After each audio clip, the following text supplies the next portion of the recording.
इंशाअल्लाह ये असां जड़ा गरीब मुसलमान जेके सजो डी इते गर्मी में वेठा बाबा ये जो कोडी तां जो फायदे को खाली ना है।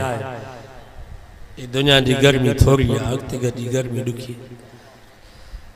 इंशाअल्लाह इधर मतलब मरंदा त इनन के बखुशियों थींदियूं, घणी खुशियों। एकड़ी खुशी आथी त दुनिया के जेल खाने में मुझी जान थी छुटे। बाबा जेली जो जेल में निकरंदो आ तो उनके खुशी थींदी आ। नबी से फरमाया दुनिया सिजनुल मोमिन, दुनिया मोमिन जिला जेल खानो।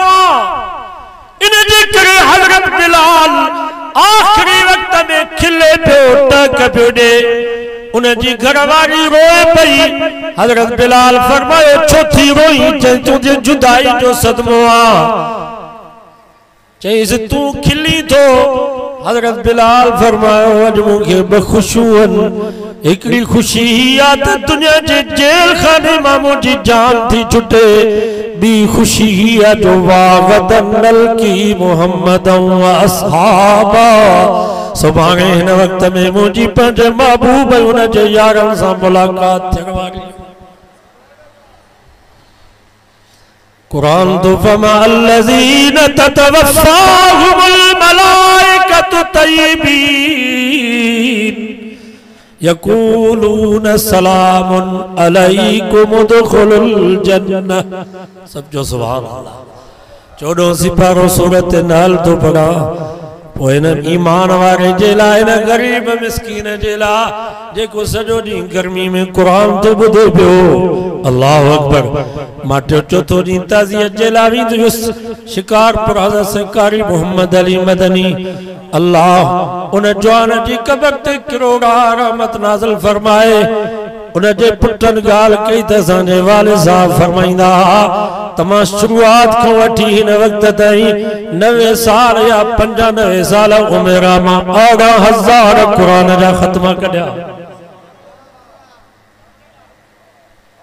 हजरत इमाम अबू हनीफा रहमतुल्लाह अलैह जॾहिं वफ़ात पियो करे उन जी न्याणी रोए पई। चईस पुट छो थी रोई? चई बाबा तुझे जुदाई जो सदमो आ। हजरत इमाम अबू हनीफा फरमायो पुट रो न, छो त घर मां मुंहिंजो जनाज़ो निकिरंदो इन घर में मां 10,000 कुरान जा खत्मा कढिया। असांजा हजरत सरकारी मोहम्मद अली मदनी फरमाइन पिया मां हिन वक्त ताईं समझा तो त मां 18,000 खां मथे कुरान मजीद जा खत्मा कढिया। ये माण्हू जे वक्त में मरंदा आहिनि त फरिश्ता इन्हनि जो इस्तक़बाल कंदा आहिनि। अल्लज़ीन ततवफ़ाहुमुल मलाइकतु तय्यबीन। कुरान तो फमा मौत जा मलाइका चंदा खूबसूरत सोना चोॾीअ जे चंड वांगुरु चिमकनि था। पोइ अचे हिन जे पेरनि बि अंधा। पोइ हिनखे मुबारक ॾेई करे चवनि था तय्यबीन, ख़ुशि थी तय्यब मुबारक हुजे। यक़ूलून सलामुन अलैकुम उदखुलुल जन्नह। चंदा तो ते रब जो सलाम हुजे, रब जो रहमतूं ऐं बरकतूं हुजनि। ला ख़ौफुन अलैकुम वला अंतुम ताज़नून। खौफ न कर, न कब्र जो, न क़यामत जो, न सकरात जो, न हिसाब किताब जो, न पुलसरात जो। तो पांजी पूरी तैयारी कई, अज तुझे इनाम जो वक्त अची वियो आ। वला अंतुम ताज़नून। पोयरन जो भी गम न कर त मुझे बच्चन जो छा थींदो, न्याणिन जो छा थींदो, अबू अमा कुरानो छॾे आयुसि उन्हनि जो छा थींदो, भाइरनि ऐं भेनरनि जो छा थींदो। कुरान तो फरमाए उहे मौत जा मलाइक चंदा वला अंतुम तहज़नून। पोयरन जो भी गम न कर तुझे बच्चन ऐं न्याणिन जो। अल्लाह मालिक ऐं वारिस। सब जो सुभान अल्लाह। या अय्यतुहन नफ्सुल मुतमइन्नह इरजिई इला रब्बिक राज़ियतम मर्ज़िया। ओए मौत जा मलाइक चंदा हलिया तो नमाज़ूं पढ़ी रोज़ा रखी दीन खातर कुत्र वांगे गबा गबा थी रब के राज़ी कयो गर्मी में सर्दी में। हाणे रब फरमाए तो हलिया त मां रब तोखे पंहिंजो दीदार कराए जन्नत जे हिंदोरनि में लोॾे तोखे राज़ी कयां।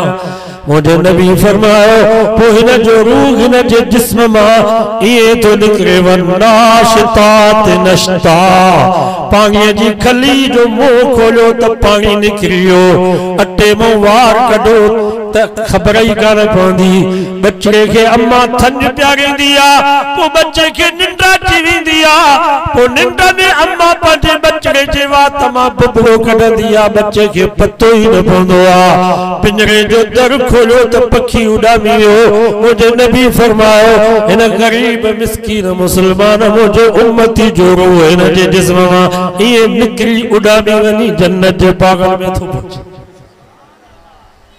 दुआ कयो अल्लाह असां सां पछाड़ी में इहो मामिलो फरमाए हितां वञूं त ख़ुशीअ सां वञूं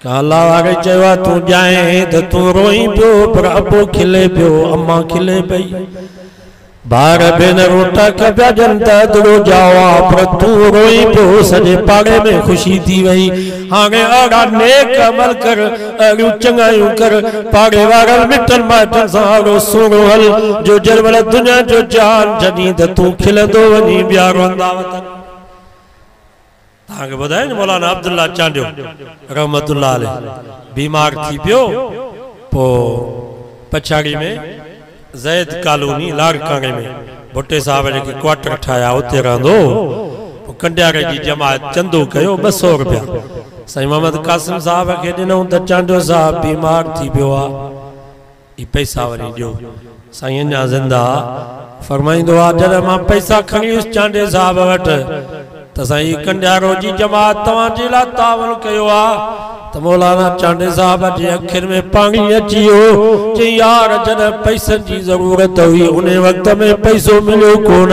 हाणे त असांजी सवारी तयार बीठी आ हाणे असांखे पैसे जी कहिड़ी ज़रूरत आ उन जे पुटनि ॻाल्हि कई त बाबू जे वक़्त में वफ़ात पियो करे त खिले पियो चइबो यार एतिरा छो आया हो मां त हिकिड़े ई साईं हलण जे लाइ तयार हुउसि असांजो शहीद अल्लामा डॉक्टर खालिद महमूद रहमतुल्लाह अलैह मां उन जे जनाज़े में हुयुसि हज़रत सैयद अब्दुल समद आलिजवी अल्लाह साईं जी ज़िंदगी में बरकत फरमाए शहीद जे पेशानी ते बोसो ॾेई करे फरमायो ओ शहीद जॾहिं तू दुनिया में ज़िंदा हुए त तुंहिंजा वॾा जलसे में इस्तक़बाल थींदा पर अॼु शहादत खां बाद भी सतन आसमाननि ते जन्नत जे गेटनि ते फ़रिश्ता तुंहिंजे इस्तक़बाल में बीठा इन सफ़र जे लाइ तयारी करणी आहे बाबा दुआ कयो अल्लाह ताला आसानी फरमाए अॻिते ई दुनिया जो जान वध में वध 100 साल है 100 साल खां बाद माण्हू पाण ई चवंदो त मरां पुट बि चवंदा या अल्लाह हाणे बाबे खे पंहिंजो कर कब्र में त 1000 साल रहूं